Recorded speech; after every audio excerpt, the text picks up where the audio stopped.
পর্ব ২৩৩। দরিদ্র হওয়াতে দুঃখ করবেন না।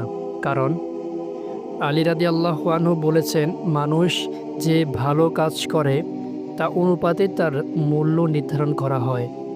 অতএব এক জ্ঞানী, বিজ্ঞ, পণ্ডিত ও আলেম ব্যক্তির মূল্য তার জ্ঞানের উপর ভিত্তি করে নির্ধারিত হয়। তার জ্ঞান কি সীমিত না বিশাল এবং সে কি পরিমাণে তার জ্ঞানকে প্রসারিত করে তার উপর ভিত্তি করে তার মূল্য নির্ধারিত হয়।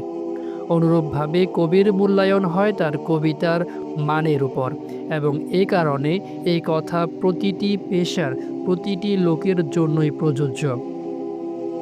সে যে কাজ করে তার সৌন্দর্যের দ্বারাই জনগণের নিকট তার মূল্য নিরূপিত হয়।